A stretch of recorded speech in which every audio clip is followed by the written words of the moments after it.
Welcome back. News right now out of Austin Straubel International Airport. Delta Airlines adding extra flights to its roster tied to the Packers' biggest matchups for the upcoming season.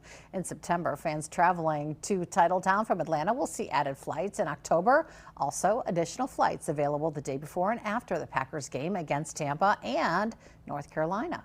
New flights also announced for games against New England, New Orleans, and Buffalo.